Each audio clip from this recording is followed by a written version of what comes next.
Today's episode of Outside the Rack is brought to you by Kinetic Performance, the makers of the Gymaware. In today's world of strength and conditioning, data collections become the utmost of importance, and that's exactly where Gymaware separates itself from the competition. Because when we're sitting there and looking to collect data, what data are you actually collecting? And are the numbers you're looking at fitting into the exercises that you're utilizing? And even more so, are they going to answer the questions that you're looking for? Looking at different ways that you are moving the barbell through peak and mean, both velocity and power, is really what separates Gymaware from the competition. Being able to understand what your ballistic exercises are doing separate to what your strength exercises are doing really allows you to program at a much more specific level for your athletes. So hop on over to kinetic.com.au to see what Evan and his team have in store for you today. The world of strength and conditioning is filled with some fantastic practitioners that are always searching for more. But more what? What are strength and conditioning coaches searching for to better their ability to prepare their athletes? Well, what about cutting-edge information? Or a place where you can find different opinions from forward-thinking coaches on what you're doing, how you're doing, and try to get feedback to be better for your athletes? Or what about a place where you'll find like-minded coaches that can provide solid coaching advice and career development for you as you progress through your career as a strength and conditioning professional? Well, this is exactly why we built the Strength Coach Network. You'll have access to exclusive monthly content on top of the sensationally active forum that we have where you can communicate with coaches all over the world to find those answers that you're looking for to help you be a better practitioner for your athletes. So make sure you hop on over to strengthcoachnetwork.com/CVASPs, that's strengthcoachnetwork.com/CVASPS, and get your 48-hour trial for only $1. I look forward to seeing you in the Strength Coach Network. What's up, everybody, and welcome to the 50th episode of Outside the Rack, brought to you by Kinetic Performance, the makers of Gymaware. In this show, we're just going to try to dive a little deeper into some of the minds of the top practitioners in the world of sport performance to learn a little bit more about who they actually are and how they got to where they are today. Today, we are joined by Wake Forest's Assistant Director of Sport Performance, Kris Borthwick. Kris, man, thanks for being with us. How we doing? Thanks for having me. Bro, we're doing good, man. Fired up to catch up. Always great to see you, brother. Glad you're doing well. As good as you could be doing across the pond, man. But, before we get rolling too far, who was Kris? That's the big question. For those that don't know, like you say, from the UK, strength conditioning coach, currently based in North Carolina in the US. Enjoy what I do, work with the men's and women's tennis programs there. Try to not take myself too seriously, to be honest with you. Just enjoy the ride, I think a lot of people, obviously it's a serious gig of what we do, but you've got to enjoy yourself as well along the way. Yeah, which is really easy for you to say since I was just chirping your ears off about all my garbage I'm dealing with right now. Sorry to the listeners that you don't get to hear the pleasures of Jay going off and being a little whiny baby. That was a highlight reel right there. Yeah, I think I could have summarized it as wah, wah, wah.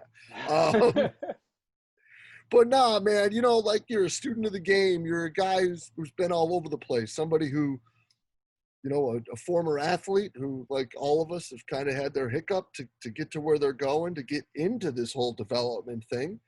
So I'm fired up for this, bro. If you wouldn't mind, describe a learning situation that brought about an epiphany in your career. Well, there's been a few, but the one that immediately kind of springs to mind was probably a few years ago now, and we were doing some it was like working in tennis again. I was doing some like change direction or like agility testing, whatever you want to call it. Like change direction is the best way to describe it in my opinion. And I was just running through these tests, and I'm seeing like we've got pretty lucky from my situation. I work with some very good players, and we've got this year I'm thinking about in particular. I had the number 1 and 2 players in the country in our team, and I'm running through these tests, and we're doing change direction tests and speed tests and things like this, and I'm just looking. I'm like, look, these guys are just like sucking at change direction tests and linear speed and things. I'm just like, what is going on? And then I just kind of had a bit of an epiphany that, well, especially when I looked at the data and saw that the guys who weren't as talented, like nowhere near the level, were, and that's no disrespect to those guys that kind of hear this, but they know. And their results, the guys who weren't as talented, they were at the top of the leaderboard. And the guys who were the super talented players, the guys that are currently playing pro, they're down kind of the other end of the leaderboard. And it just kind of hits me that just like, well, what are we really doing? And I'm like, what are we actually kind of testing here? Because if we're testing like change direction and things like that, then like that's fantastic. And there's definitely nothing wrong with that. But then if I've got these guys who can change direction on a dime, and I've seen them play on the court. They're obviously like leaders in their field in collegiate athletics, and they are just tearing it up on a kind of week by week basis. And then they can't kind of pass the test that we're dealing with, or not necessarily pass the test, but they can't kind of, they're not putting up what we perceive as great scores. I think the most important thing is what they perceive, and their perception reaction skills are on the court are second to none. They can perceive kind of their environment, what's happening before the guy on the opposite side of the net has already hit the court. So from my point of view, it just kind of made me take a step back and be like, well, how important are we really? We're probably not as important as we think, really. And we probably just need to take a little bit of a step back and almost get out of the way. And I think it's, from our point of view, it's more or less, if we take the train track analogy, we just need to keep them on that railroad. And just every now and again, when they kind of veer off the side, it's just nudge them back on and kind of send them in that right direction. And I think the more skill-orientated sports that you work with, I think that is kind of more and more the case. You've just got to keep them on the straight and narrow and just kind of let them roll with it from that point of view. Yeah, bro, I think that that's a huge thing. And I think that that's something that's becoming more and more understood and really valued, right? Is that like skill is number one. And, you know, a lot of these top players, especially in a game like tennis, like their skill level is so high that even beyond the idea of perception reaction, they can make you do those things. Mm-hmm. Like they can make, like, all right, I'm going to play the ball on this side because I know your next shot is going to have to be here, and then winner chicken dinner, you know? 100%. It's can we make them a PhD in their sport? You know, can we give them essentially, can we create the optimal performance environment for them, give them the environment to be successful, to give them the kind of technical and tactical know-how and being able to have the right mindset to be able to kind of employ all of those skills that they've hopefully developed.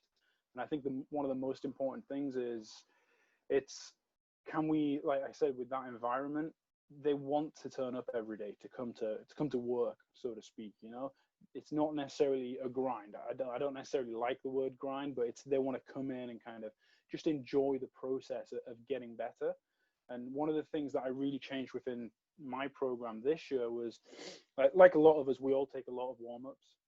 We take X amount of warm-ups per week, and it's like, let's be honest, it's not the most fun part of the job, but it's part of the job. And I think if you're not enjoying taking those warm-ups and things like that as well, then your athletes definitely aren't. So from my point of view, it was, I want the kids kind of leaving my session with a smile on their face. That was one of my big KPIs. Okay, and it maybe sounds stupid. We've got these kind of high-tech KPIs that we look at, force plate analysis and everything else, but why can't one of our KPIs just be like a smile on the face? And if they're leaving my session happy with that smile on their face, I think we've done a pretty good job, because now they're motivated to go and attack their session on the court. Yeah, isn't that like, I don't remember who said it, but I've heard it said by a bunch of people, like their readiness monitor is if they show up and they're chatty, they're ready to go. If they show up and they're quiet or mopey or whatever, then probably need to change some things or whatever. For sure. I think Buddy Morris is chatty catties, you know, when they come in the weight room and they're kind of rolling out, doing their 5 minutes of tissue work. If they're chatting and joking and laughing, then they're probably good to go. If they're all quiet, like just moseying around, then okay, well, maybe we need to motivate them a little bit more on that day. And those days do happen, and I think that's absolutely fine. Like, we all have good and bad days, just like everyone. And it's just how we kind of adapt that, and other people can motivate you and get after it. No doubt, brother. Well, listen, man, you're a guy that digs too. You're a guy that asks a lot of questions. You're a guy who's trying to find better ways and means of things of doing what you're doing for those young people down in Winston-Salem. So, if Kris could ask one question and he knows he's going to get the answer, what would that question be and why? I think it's how much of an effect are we having on our athletes, or how much are we actually contributing to their success, and how much does that change as we kind of climb the performance ladder, so to speak. So as we get higher up, are we actually having less of an effect? And that would be the big thing. Like I've been reaching out to a few different coaches working within tennis at the moment, and we're actually just trying to pull in loads of data, essentially, just to say, okay, well, what kind of are the effects that we're actually having? Is there any correlations that we find in here? We're running a lot of data, and sometimes, especially in really skill-oriented sports, it's not as easy to find those correlations, but that's something that we're currently trying to do, and I'm working pretty hard to do that. So I appreciate those coaches that are kind of taking their time to speak to me over the phone and send me some of that data as well. So I will do a little plug here. If you work in tennis, please reach out, and then I'd love to kind of share any of that data that I've got with you. But yeah, I think kind of back to that kind of question, like how much of an effect are we actually having? How do we know we're having that effect? And that's going to be one of the things. And then the further we go up that performance ladder, I think it was actually it was Vic Valoria during when I was at Florida State. He said to me, "Look, we get these kind of 5-star recruits. Okay, these are the guys that are ready, almost NFL ready by the time they already get in college. Some of these guys have just got serious talent, and all their job is essentially they're getting the Ferrari, the Lamborghinis." And he said to me, his words were, "Look, we just need to put the spinners on them, kind of change the gas and change the oil and things like that, and they're good to go. Don't hold them back. And like I said earlier, just get out of their way." So yeah, that would be kind of my big question. Would be how much are we actually contributing? Sometimes are we doing more harm than good? Yeah, man. I think that was part of the rant where I was just going off at you about that too here a minute ago, right? What are we doing? Yeah, and I think that's like been our like consistent question that we've been asking each other here in the basement. It's just like, what are we doing? Like what are we doing? Why are we doing that? Like what are we doing that for? Like why are we looking to do these other things if we're trying to get to from A to Z? Why are we counting in numbers, right? Like there's different things. Like we have to move through the alphabet. Like how are we going to get to the end of it to be ready? And I think that there's a lot of things that we're seeing right now where we're kind of counting like Rocky Balboa, right? Where it was 1 and B and 3, and it's like there's some things that I don't know if we necessarily need to be focusing on yet, but that's more of a soda pop talk than anything. Yeah, for sure. And I think especially at the moment, it's like we like kind of quantifying everything that we do within strength and conditioning. It's just kind of who we are. A lot of us are data driven and things like that. We like to be able to quantify it kind of mainly to cover our backs, but then like we like to obviously see if we're actually having an effect on the athlete and give ourselves kind of that pat on the back and make ourselves feel great. But then does that really matter if the athletes aren't necessarily getting the right amount of sleep? Then you're not getting the right nutrition, because those things at the moment in today's climate are going to be a lot more important than any sort of kind of force plate analysis or anything like that, with the current situation we're in, where guys have been sitting on their ass for 4 or 5 months. Like that's the big thing here. It's getting back to those fundamentals, those kind of building blocks of performance, and then building on top of that accordingly. No doubt, man. No doubt. And it's been a crazy 4.5 months. And this has been a weird question for me to ask people, because I think it's been just such a hard time anyway to figure out what's up, down, and in and out and whatever. But, you're a dude who's digging. You're a dude who, I mean, really, in like 2 weeks, you would be getting into fall tennis, which if people don't understand what that is, it's a season. Like it's a whole in season. And then you'd be getting your like 96 hours off around Christmas, and then you go right into spring tennis. And then when they finish NCAAs, with your men and women that's in the tournament, deep in the tournament usually, they go into their summer, which is their pro season, which if you've You know, if you've ever worked in baseball, I think people understand those wood bat leagues, but people don't understand that the tennis circuit is like a wood bat league where 5 days out of the week they're on the road. So obviously, finding an escape for a guy who's stuck in the middle of that is an interesting question. So, what is Kris's escape, man? Well, yeah, it's obviously getting the time for that escape's the big thing, and then when you get it, you've got to go deep. You got to get out of there and get as much out of it what you can. The first one will probably surprise you a little bit. World War II history. That's kind of the different thing that maybe a lot of people even know me don't necessarily know that I like history that much. But yeah, World War II history is my go-to. Mark Felton Productions, I think it is on YouTube. He's my guy. I have breakfast with him most days, you know, just catching little kind of short docu-series. So yeah, I love getting into that, kind of just getting down that rabbit hole of World War II and just kind of listening into kind of what's going on. Outside of that, big coffee guy. And I know, like, being from kind of Europe and things like that, like, no offense guys, but like the coffee in America is not quite as good. So I do miss that when I'm overseas in the States. But yeah, the coffee in Europe's great. Big coffee guy, currently teaching myself how to be a better barista. So that's something I'm reasonably passionate about, like making a good flat white, you know. And then you combine that flat white with the World War II like documentary, and you're good to go. And then yeah, like spending time with the missus and things like that, and like just getting out, going hiking, no cell phone, no signal, no nothing, just kind of head out into the mountains, hike for hours on end, and just literally get away from it, you know. And I think that you don't realize that we're always on our phones. There's always some sort of technology around us all the time. And I tried to make it a bit of a habit when I get home from work, just to put my phone kind of away, don't look at it for the next few hours or whatever it's going to be, maybe a quick check before I go to bed.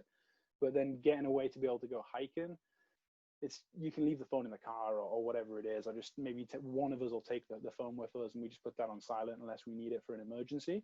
But yeah, just get away from it all, because we know like it's 24/7 when you're in season, especially. Yeah, man, no doubt about it. And I can tell you from multiple trips over to Europe, yes, the coffee in America is lacking. And it's not, and that's not something that is like just one person has said, like that's come over from Europe. It's every last human being. And now, no offense, but more so people from the continent than from the Isles. Mm-hmm. For sure, yeah.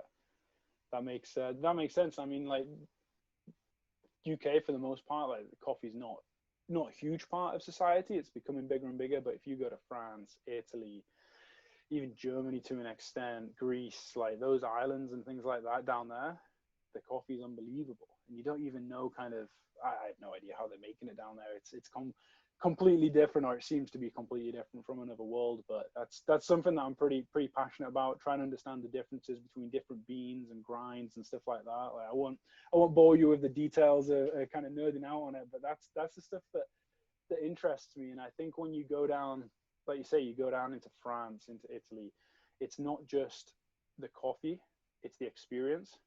And you can spend time. I know William Wayland spoke about this as well. I actually messaged him about it the other day. And it's just being able to sit in the square around architecture and things like that and just kind of enjoy what's going on. Now, architecture wasn't something that was I was massively aware of to start with, but then like my missus, she's an architect, so you know that's definitely a part of my life now. I've got to be aware of that. So yeah, sitting, having a coffee, enjoying kind of the scenery and things like that, it's actually quite relaxing and just a good place to be, and you can people watch, just get away from it. Yeah, dude, and that's such a great, because you can do it anywhere, right? Just chilling in a square, watching people. There's always some like monument out in the corner that you've got no idea what's really there for, but it's pretty rad to look at. And like it's all these old cool buildings. Like that's something the States is definitely missing. Yeah, I think as well, I don't know why, but those monuments are always old naked dudes. I just don't get that. Why we all of a sudden got some old naked dude? But yeah, it's brilliant, and you can just literally sit there for kind of hours on end and just watch the world go by, and that's the nice escape, you know. And it gets away from all the sets and reps and coaches talking this, and it's that just gets a bit old after a while, you know. You got to get away from it and kind of enjoy what's going on in the wider world, because there's kind of more to life than kind of inside of a squat rack. No doubt, brother. Well, Kris, man, appreciate your time, brother. This is awesome. It's always great to catch up. Always great to see you. Super fired up. You're doing well, man. And we'll be in touch real soon. Thanks a lot, Jay. Appreciate it. Take care, buddy. Yeah, man. Cheers, brother. Thank you.